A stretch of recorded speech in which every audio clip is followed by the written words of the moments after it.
Howdy BHRCers. You can find every episode of Why People on Spotify, Apple Podcast, YouTube, or wherever else you get your podcast content.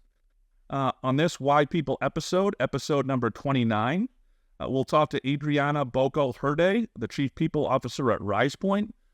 Adriana has a really, really cool background and has done amazing things at some amazing technology companies here in Greater Boston. So we're excited to get into it. Stay tuned. All right. Hello, everyone. Welcome to the Why People Podcast, episode number 29. For those new listeners, the Why People Podcast is a Boston HR Council production. The BHRC is one of the largest HR and people executive communities in the world, with just under 1,500 council members. Before we get started, we'd like to introduce the co-founder of the Boston HR Council and co-host of Why People, Paul Roberts. Thank you, Sean. Good morning, everyone. If our today's guest head bobbing is any indication of how today's podcast is going to go, we're in for a real treat. Thanks, Paul. And now for the real reason that everyone is here, excited to introduce today's guest, Adriana Bokel Herde, the Chief People Officer at Risepoint. Adriana, thanks for joining us. Hi, everybody. So excited to be here. And I have to say, the song, if I had any doubt that will be a great day, it will be a great day today. Awesome. Well, Adriana, thanks for joining us. You've been a Boston HR Council member for quite a bit. You've heard the podcast, so you know kind of how it goes, right? We keep the same conversation cadence. We're really interested in highlighting the top leaders and the people in HR function really across the globe at this point. And we love to kind of learn, you know, the past, present, and future kind of plans for folks. So. Help us get started here, Adriana. Tell us a little bit about your background. Go as far back as you want to help us kind of root the idea of how you got started or how you became interested in what you do right now. Yes, of course. Thank you. Thank you, Sean. So I would say I probably will go back to college times. I think I realized I wanted to study psychology when I was around 13. And then I went into college a little bit later, and I wanted to be a clinical psychologist. So that's what I studied. That's what I have a degree on. And as life goes, I did an exchange program at UCLA. I met somebody, as it is how it is. Love goes sometimes, and I thought it was going to be the love of my life. And I got married and moved to Germany. And then I realized with a psychology degree, I didn't speak the language. That was a little tough. So that is actually how I got into. I had a chance to go into people development in a small biotech company in Munich, and that was my first opportunity. I got lots of rejection letters, so that built me my empathy on sending people. Being more careful with when you send and you say no to people, those early rejection letters that I received. So even today, so I love the idea of being a clinical psychology and supporting and helping others. I had the opportunity to do that in Brazil for a year, and in every country I moved, I tried to do that either in the consulate or in Brazilian associations, just to continue at least doing something that I was always passionate about. But very quickly, HR became my second passion. And I went from people development to other roles into recruitment and HR business partnering. And that really helped me with my foundation to do the job I do today. Wow. What a really cool start to this story, Adriana. And we've known each other a little bit now. I did not know the beginning part here, and it's neat. I think the cool part of one of the cool parts of highlighting some amazing leaders is just the commonalities between some folks, and of course the differences. You are not the first clinical psychologist to lead the people in HR function. I think now that we know really what that entails, it's not a surprise, but it's a neat background. Let's start here. you kind of went fast through this idea of, oh, shoot, I'm in a different country. I don't speak the language. My background to this point is psychology, and I can't necessarily do that if I can't have that connection, right, with my potential clients. Tell us a little bit about the bridge between what you had studied to do and almost, I don't want to say by default, but figuring out what you could do with where you were. Like, tell us about how you thought about that and how you built that bridge in your mind. That's a great question. So I feel very lucky that the school I went to in Brazil gave me the opportunity to do internships. It's not like Northeastern, but it's similar to the co-ops. You had to do certain internships through your journey, and one of them had been HR. So I had done, I was an intern in a lab, and like a lab that takes blood and does research. So I had an opportunity to, I don't know, I'm going to out myself here on my age, but it was a time when Access was a part of a Microsoft Office. So I had to enter the candidates on a database to get the people as almost like a catalog that we could find the people as we needed them. So I really enjoyed my time doing that. And so I said that would be a cool thing that I could possibly do again. When I was at UCLA, I had probably one of the most rewarding experience early on in my career is I did an internship. It was also at an early times when HIV was being very, it was the word that people was talking, and there was a lot of the early AIDS, or people didn't know what the impact was, the AIDS and HIV. And there was a time when Magic Johnson had just come out and was putting a lot of money and effort. So he built this hospital for kids at UCLA, and I had the opportunity to intern and do research there. So I knew those two options were possibilities, Sean, and but I think when I was talking to folks and trying to send resumes, it was easier and something I really thought I could do. When I applied for this company, the company had just acquired a company in San Diego, and they needed somebody to help them make that transition. It was not that often that a German company acquires a company in the US. It's often the other way around.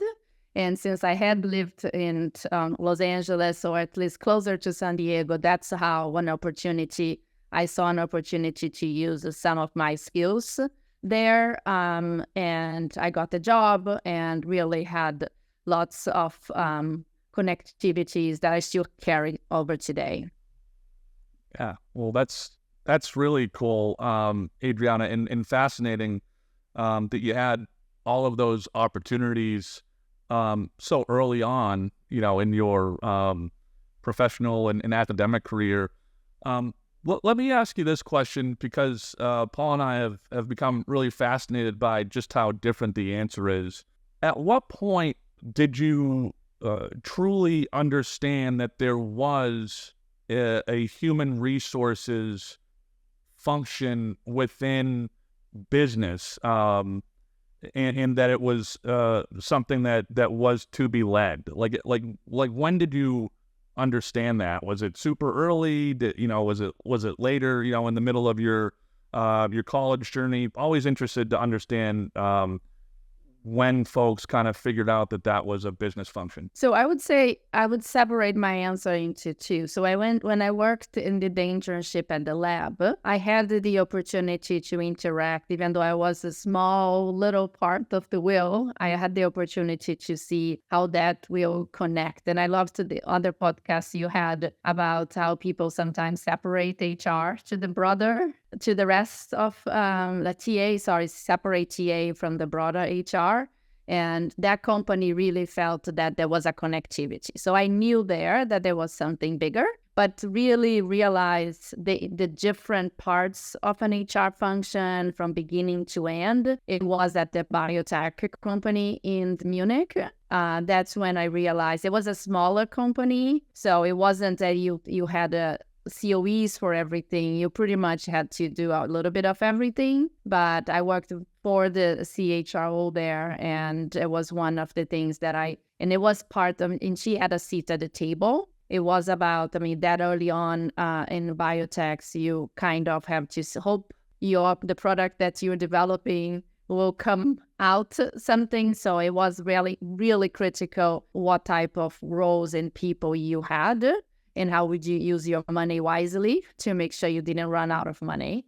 So it was part of, it was at that point that I realized that there was something bigger, I would say, bigger than what I had seen in Brazil. That's neat. And that's a cool answer. And again, I think it probably says a lot to some of the opportunities and experiences that you were fortunate to have. I say fortunate. I'm sure you had to really work to have those opportunities, but that's neat to have that exposure at such an early time in your career. Well, so Adriana, this is great. We have a good foundation right now for our conversation, and I think the audience now understands a little bit about how you got into the people in HR function. Help us understand now, right? You've had this exposure. You've decided that this is the work that would make the most sense for you because of where you're at geographically. Tell us a little bit now about the journey of starting to do this work and then progressing both, I'd say, at the corporate level, right? So progressing, I guess, on your leadership ladder, but also curious to know, like, in your head, when do you start to think, hey, this is really neat and this is something I would like to lead someday? Yeah, I was thinking about, as I was thinking about the podcast this morning, like, I think I feel very grateful for lots of opportunities I had in my career. And also great leaders. I think that's one of the things I realized listening to other podcasts. I think I feel lucky to have had leaders that have pushed me and challenged me. So I would say after that, in those 2 years that I was at that biotech early on, one thing I realized is the importance of people development. It was actually, I was into a temp job. It was a 2-year temporary assignment to help leaders who went out of the college of university, had a PhD, and but they had to move into the workforce and had to become leaders from like small team leads on a lab. So it was really interesting to use some of my psychology background and help those leaders become people managers and leaders themselves. So I think that is my passion. It started there to say, wow, I can actually do this and use some of the psychology knowledge that I have studied. After that, I took some time to help a women's organization I was still very connected to the AIDS situation. And in Germany, there was a very cool cafe that it was a nonprofit, and they were looking for people from the different areas that were willing to take a 6-month sabbatical to help the women who were running the cafe to be sustained as be able to alone run that cafe. So I was responsible for training them how to recruit, how to have difficult conversations. And it was really a time that I remember very fondly, besides eating a lot of great food every time I would go to the restaurant. But it was just great people, very warm people who just wanted to make sure they were able to stay alive and help their kids grow. After that, I moved to Berlin and had the opportunity to work for a US-based company that had a big site in Berlin, who was also Massachusetts based. So a little bit of my Massachusetts very early on connections. I was there for almost 10 years, Sean, and I would say, and I had a great boss, Christina Freckman, who I am going to see next week. And she and I connected very early and really had a great relationship. It was a time that nobody actually remote wasn't a point. She interviewed me in Munich over the phone and gave me the job. And I'm very grateful for her after all the difficulties. I didn't speak German that well at that time. So she gave me the chance, and I went there to support Eastern Europe. and all the countries, Ukraine, Russia, things people like I never really done it before, which I also know there's lots of folks on your podcast who are thrown on the cold water and have to learn how to swim. And I would say that's one of my first experience doing that. And from there, she usually called me her joker. Every time she had a difficult situation, she would send, Adriana, can you help me with that? In most situations, I have never done it. I knew she had my back, and I knew I could always go back to her for help. So with that, I had a chance to spend time in doing some international assignments in Russia, in the Ukraine, in the Netherlands, in Sweden. I had just had my baby, my first daughter, and my husband took time off, and I went to solve a situation for her in Sweden. And it was super cold. That's one of the things I remember. And but it's like those things that I think I use today as leverage. I have had difficult situations, and of course I sweat, I would say, when I have those, but I have done so many around that I had the chance to overcome and learn from my difficulties that I think right now it's very hard that you will face me. I will approach the situation, I'll figure it out, and I'll move on. And those, I would say, so those 10 years, it was, I would say, very foundational for me. One of the things that I did at that time was I'm not a great like Excel or tech person, Sean, but I'm really interested in the connectivity of business with the HR and the people. So I, at that time, helped to develop what today would call people analytics for the European function. That was what she led. But it became like, I think it was at that time something most people haven't done it. So she shared that with her boss, which was the CHRO here in Massachusetts, and he shared that the executive team. So I ended up doing that for their board on a quarterly basis. So it was a great opportunity to get visibility, to understand how bigger companies work, besides my little side where I was. So that gave me opportunity to also give feedback. I met with one of the C-suite on a monthly basis. She would give me feedback. She would tell me how she wanted the data to see and why that data was important. So helped me also understand more business leaders, how they would need to see the data to inform making better decisions. After that, I had the chance to either come to the US with them or had the opportunity to move to Switzerland to work for another biotech, which I decided to do. My kids were relatively small, and it was the German part of Switzerland. So it would be easier also for my husband to find a job. So we moved from Berlin to Switzerland. I was there for about 3 years before I moved to the US, and that was with Biogen. And also very grateful for the opportunity. I was there in Europe, in Switzerland, supporting the European. I was the head of Europe for HR. And it was a great opportunity to work to doing really cool projects with some consulting companies. Biogen was growing very fast. And it was at a time as well that, if you remember, recently on the news, the Alzheimer drug. It was at that time supposed to be a blockbuster, and we were hoping it was going to be the solution. So a lot of investments and a lot of work on the HR to help scale the business. That was how I got to the US. We had a new CHRO who I'm also very grateful for. Ken really saw something in me and gave me the chance to do something that I have never done before. As I mentioned, I'm not necessarily, my kids would confirm, I'm not the most techy person, but I'm interested and I love a challenge.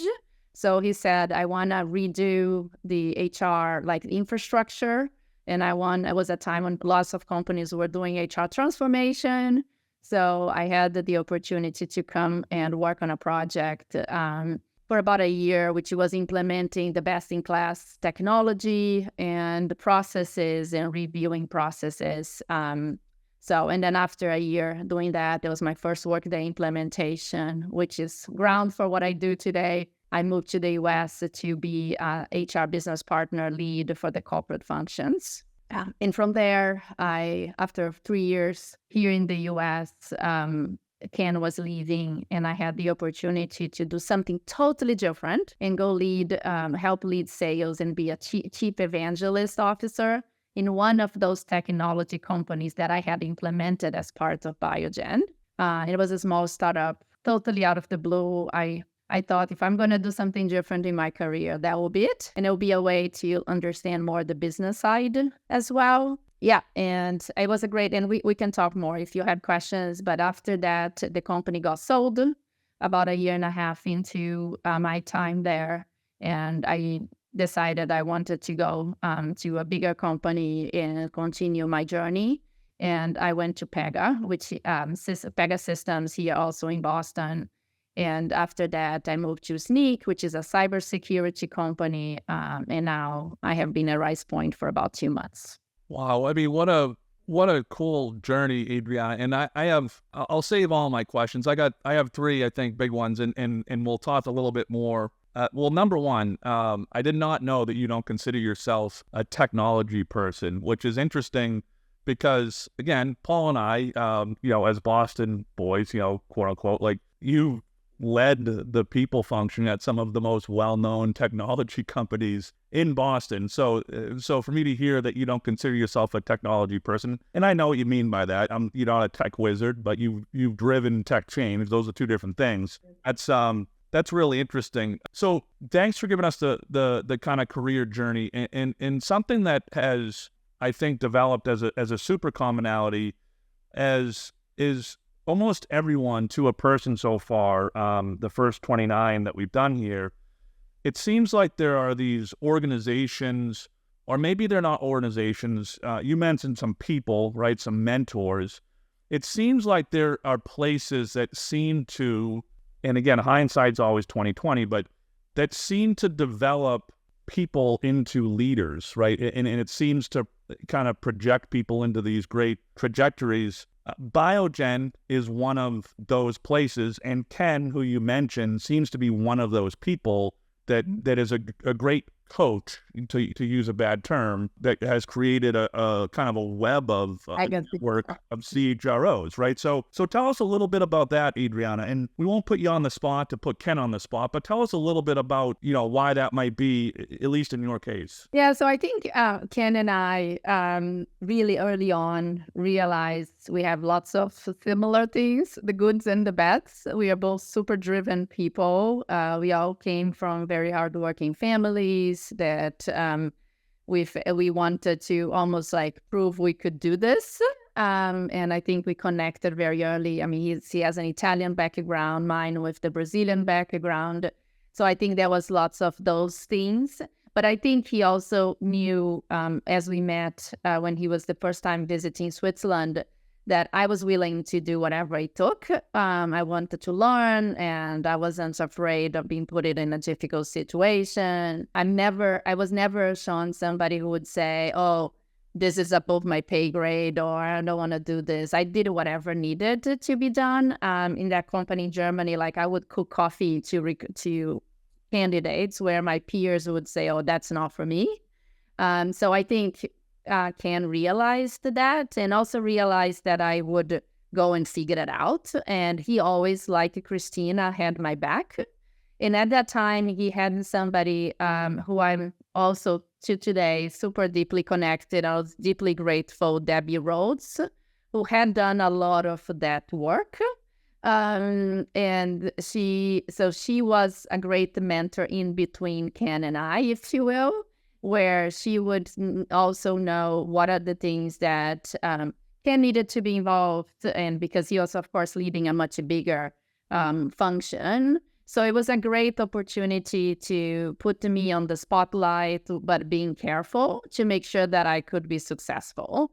And Ken, and I think he would say that, and many of the folks that work for him, he's tough, and but he tough because he knows you can do it, and he will trust you, and he will challenge you because he knows you can. So I think most people that work for Ken would say they are better professional, better leaders today. And he will tell you things as they are. I remember one of my performance conversations when I had just became a VP. He said, "Adriana, what brought you here will not bring you there. So it is time for you now to reassess. And if you want to do something bigger than where you are now, you're going to have to get different skills. And so it was a really great conversation. I have that until today. I take that and I learned from the people around me. And like one thing he built is a network. So I know one of them is somebody that you have, Angela Justice, like we were both peers. We are very close today. She is one of my external readers in my dissertation today. So I think that is another thing. We connected people and we found things that are, that we find the connectivities, but also find the network and support to be able to do things in a different way and challenge the status quo, which I think that's probably Ken's biggest strengths for me, is the willingness to challenge the status quo. And you're kind of putting me on the spot now, because I heard that quote from Ken on one of our episodes. What brought you here won't bring you there. I want to say it was James Slaughter, but I will have to verify that. But I'm seeing you nodding, Adriana. That could make sense. That could make sense for sure from James too. And I think we all have, like, we're relatively young in our careers, and he had seen a lot. So, and he was not shy on letting us know what are the things we needed to improve. But I'm grateful for him today, and I would not be who I am and the leader I am, the goods and the bads, without Ken. And I'm very appreciative. He gave me the opportunity to do an MBA at MIT, which also changed my trajectory personally. So I'm super grateful. He came to my graduation in Cambridge. So I'm super grateful for all the opportunities that he gave me. That's really cool. Well, Adriana, thanks for letting us go a little bit deeper there. And another question I'd like to go deeper on is, I love the idea of, you being called the Joker, right? Or the wild card. Like, hey, we need something done. We don't have somebody technically that's in a position to do it. Adriana is our person. She seems to always get things done. That is also a very common, I guess, trait or ability of the folks that have been on the podcast. It seems like either the willingness to do things that you've never done before, or almost like embracing the idea that you're going to need to do things that aren't in your current remit to kind of expand your capacity. And so my question to you is, I think you shared like 4 different scenarios in a 3-minute, conversation about where you did that. I'm curious, do you have some type of like informal or maybe it's formal framework on how you approach something that is so far out of what you've done before that you need to start somewhere, just getting yourself familiar with the task at hand? Like, how do you go through that process? Yeah, it's a great question. I don't know that I would say I have anything formal, but I think there's 2 things that happened in my career that gave me almost the mindset to be able to approach those situations in a more structured way, if you will, even though, like, I remember when I went through the MIT, it was hard. I was working for Ken, I was doing the transformation, and I was going through an MIT MBA. And it was moments that I really said, oh my God, I don't know that. And I had 2 small kids to add to it. I thought, oh my God, I don't know that I can do this. And I remember one moment in one of those, they have a great support system there. And I remember somebody saying to me, into the team, saying, you just have to think is one day at a time. Like, just to get through what you need to get today. What are the most important things for today? Think about tomorrow. Do not overly worry about tomorrow. And that is something I took it after I finished.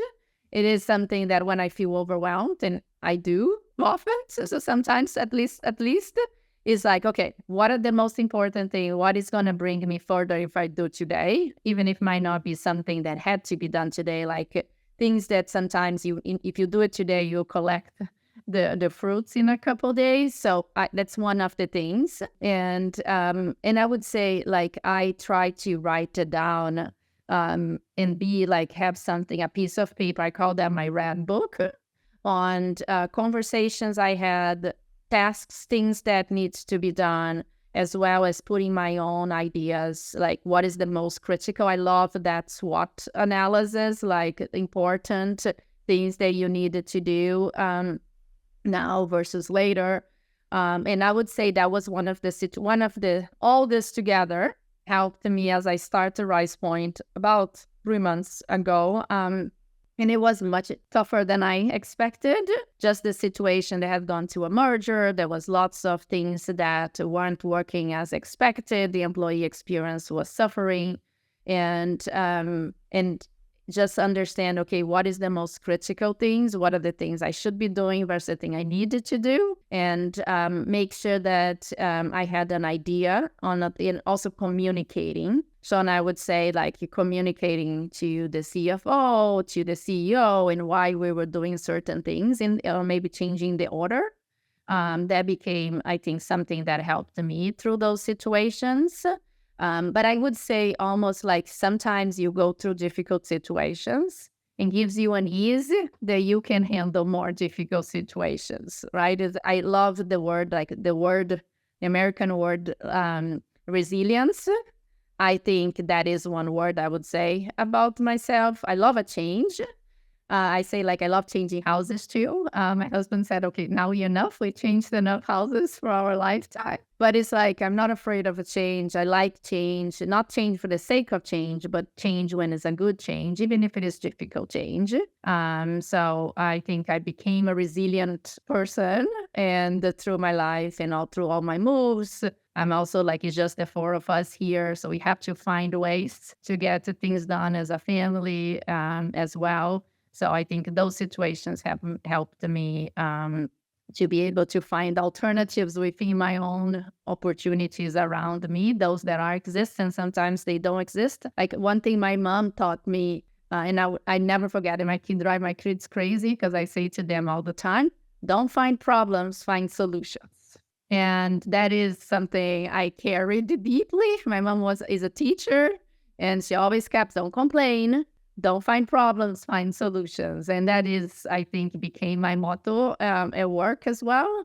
I do vent and I do complain, but at least I quickly transform to moving into finding solutions and things things can be fixed versus just whining, and because it won't take me anywhere and not everybody either.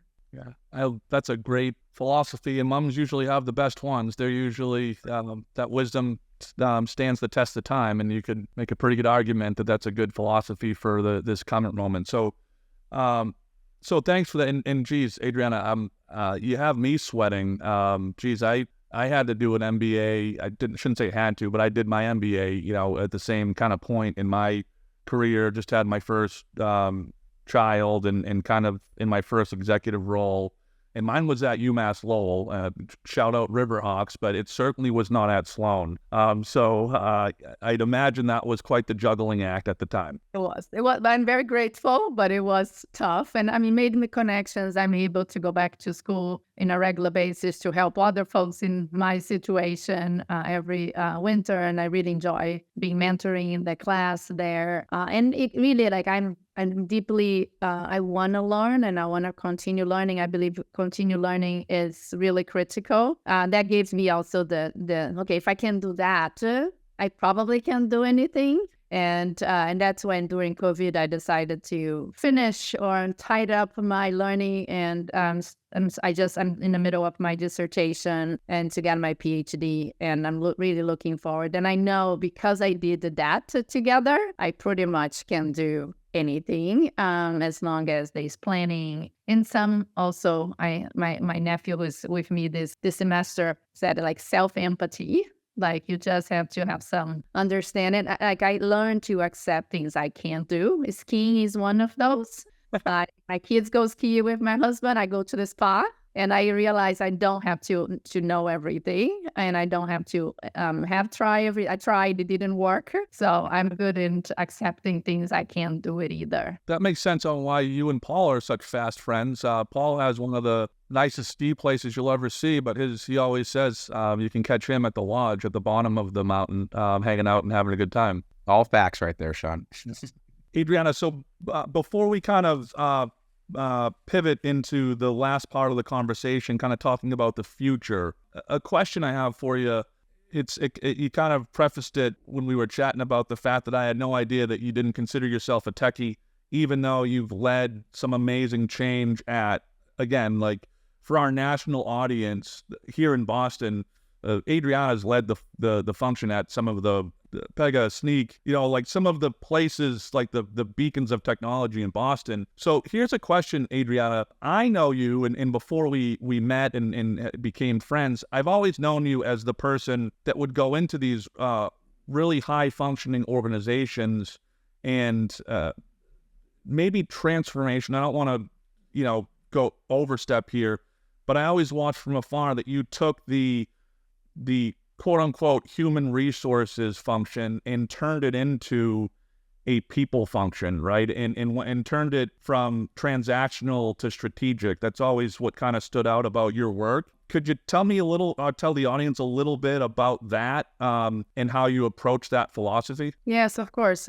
Yeah, that has, I think, something that stuck to me probably early on in my Biogen time, even though it was, Ken still talks about it he's a CHRO, but the work around technology and a lot of the work that people technology, the Workdays, the success factors, like things in the Salesforce or ServiceNow, all those companies that have the employee in mind or should have the employee in mind, I should have better said.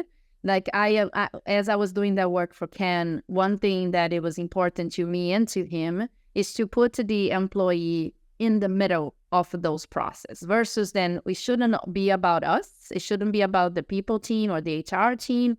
It should be about the employee, the people we are serving, or the people managers, if that would be the case for that. So that is stuck to me. And one thing Ken always told me, and I remember one of the conversations as we were implementing Workday, he said, Adriana, we shouldn't configure any system for the 5% of the people who don't follow the rules. We should configure for the 95 that do. And that became really something like almost a guiding principle for me, is like that 95% of organizations care about their revenue and care about the profits and care about what we do as a company. So let's just trust them to be able to run their functions and enable them to be good at, like, to be able to do what they need as employees, as well as people leaders or people managers. So that is stuck to me. And that is, as I moved on, first at People Doc, then at Pega, in at Sneak, and now at Risepoint. It is important for me that people have an understanding on what is there for them as from an employee perspective. I do truly feel the HR function or the people function are underappreciated. I do think COVID, if there was anything good about it, one of the things it was change that perspective in many ways. But it is for me a way to show, like, I want to change the experience that the employees have about HR. And that's why one of the reasons changing it to be the people function. So it's almost connected back to the employee versus disconnecting from the employee. That's for another podcast, but I met my husband as a recruiter, and he's not a big HR fan. So we have those very interesting discussions at home. But he keeps me also realistic on, like, sometimes HR can be very fluffy and we like ourselves very much. And like sometimes I show my emails or things I have done in the past to him and said, really, Adriana, do you think anybody cares? Like, it makes it me like, okay, put the things in perspective. Like, it is about the employee. It's not about you. It's not about your function. I'm doing a roadshow right now at Risepoint to do that rebranding. And it's not about HR. It's not about, I'm a big fan of Dave Ulrich. And this is not about what we do as a function. And that is his quote, not mine, but I hijacked it in my roadshow. This is not, like, HR is not about what we do, but what we enable people to be able to do. And I feel that is, like, HR doesn't exist in a vacuum. The people function is there to serve a business. So it is, unless it is serving that business, which it informs of employees, people managers, and leaders, the finance function and all that, then we don't really have a space. So I think that has always been important to me. And I think the people is about empathy, about understanding the employee. Is also, I think you can be kind, just like with our kids. Sometimes you do need to give them feedback.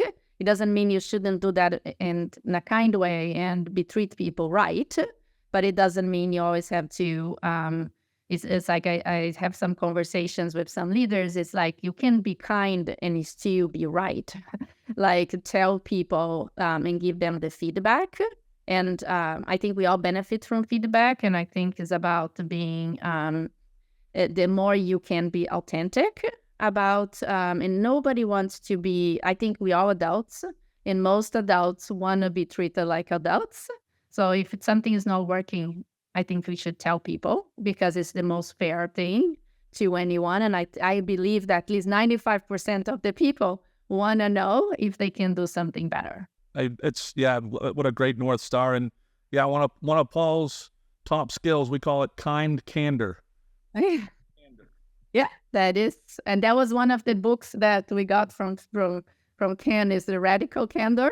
And already he also, it's just sometimes it's the way to go. And you can pack it in a nice way because sometimes you have also to know your audience and who you're giving to because you want to be able to, the person to receive it. But I mean, I'm sure the person I'm going to mention, I'm not mentioning his name, but I let go somebody that I really, really liked in Boston.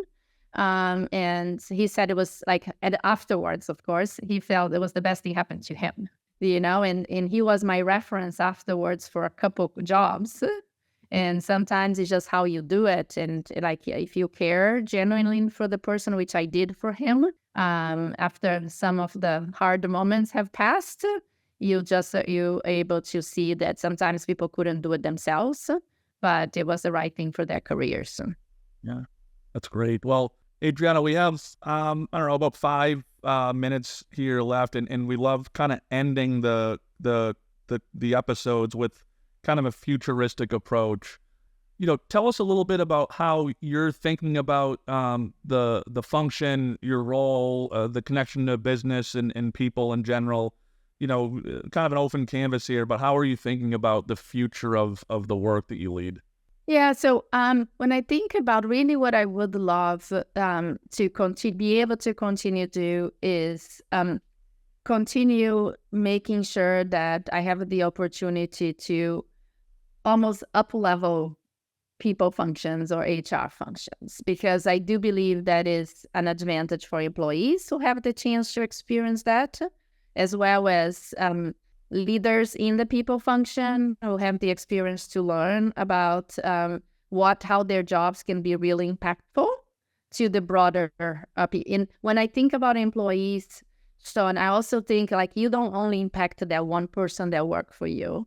It impacts also their families and their families, right? So that's how that is where I would love to continue, making sure that people can, that we can have better companies that care for the employee and that also understands where the employees are coming from. It doesn't mean it's all about the employee because it's still a business, and even nonprofits is still a business, but it is about putting people first to be able to have an impact on your bottom line.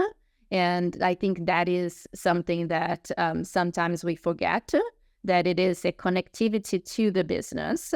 And the more I can help people in the people function, as well as also the leaders, like there's so many CEOs that don't trust HR or didn't have a good experience with HR. And that's one of the things that I'm hoping is that through the work, like similar to Ken, we can, the CEOs or future CEOs have good experiences with the HR function or the people function, and then can also build more of a trusting relationship, because there is a lot of things that the foundation, that if we do the foundation right when the company is small, the chance that as we scale, we avoid a lot of the hiccups that companies are growing pains. There's a lot of things you can do correctly early on if you have the right, like the CEO who trusts that having the right HR person is really critical for the success of their business in the future. So that is those things that I find that we still have a long way to go, including things like people analytics.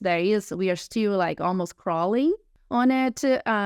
So I think the more we can teach and educate our people leaders from the people function, the importance of people analytics so that they become more aware and be able to talk that, they will be better influencers to the business as well. Because at the end of the day, business is about numbers, and we needed to become a numbers function as well. Yeah, that's great kind of advice and guidance around the kind of future of the work, Adriana. And it kind of ties to my last question for you. I think so much of what you've done is really inspiring for a lot of different reasons, but specifically the work around changing the mindset from HR to people, right? From transaction to strategy. And a question I have for you that I think would be most helpful for a lot of our listeners is we have a lot of folks that are at some point in their HR and people journey professionally that are stuck kind of doing a lot of the transactional work and looking to be more strategic to advance their career, to enjoy their impact more, and don't really know how to start, right? You've been in one lane for so long. How do I make that change? And I know it's a pretty deep question for 2 minutes left here, but what advice would you give to them to kind of get started? Yeah, so I think it's a great question, and I have seen that in my career, folks like that too. I think one importance is there's nothing right or wrong. I think people need to know, try to get to know themselves better. And some people like it to be the operational, and there's nothing wrong. Companies need a strong operational bone. And I think understanding if they say, I want to do something more strategic, and the word strategic is also very like people use it. I'm sure that came out in some of your podcasts as well. It's more about the different support. And in order to be able to do that, like workforce planning and have difficult org design conversations and so on, it is more about saying no and saying, okay, challenging and asking questions. So, and there are many things you can do to learn that without needing to get an MBA. I mean, we have amazing TED Talks, amazing courses that it doesn't cost 2 years of an MBA that you and I took. Like, these great books around coaching questions is more about you providing that, slowly moving into providing that challenge to the business. And even doesn't have to be just the business, could be your manager, like asking questions. So that's how you slowly show your value. The other, that's like a slow move, but it's also sometimes it's like taking a risk. And I don't think you can totally succeed in your career without taking risk. So it is sometimes getting away from what is comfortable and going and applying for a role that you have to work differently. Sometimes when you work in the same company for a long time, sometimes I know people have great careers, but sometimes you get stuck and you also be seen in a certain way that is difficult to change what people think about you. So sometimes it's moving to a different company and starting fresh. It is a way to go, but more important than anything is understanding, like when I interview people today, and I'm doing lots of interviews right now, I always ask people, what do you expect this role to be? And what do you want this role not to be? Right? And sometimes people always know what they want the role to be, and often they haven't given thoughts on what they don't want the role to be. But I think this is equally important because sometimes if they have something in their minds, it helps to know. And I think we all need to do a better job in knowing ourselves so that we become also better professionals. Really good advice, Adriana. And we've had a blast with you today. Thank you so much for joining us. Really appreciated the conversation and really appreciate you as a BHRC member. Thank you. Thank you for the conversation. Thank you for the music. That really got me pumped up for the morning. And Appreciate both of you. Appreciate all the things you put together here for the Boston, and I'm happy to be part of your community. Thanks, Adriana. Thank you.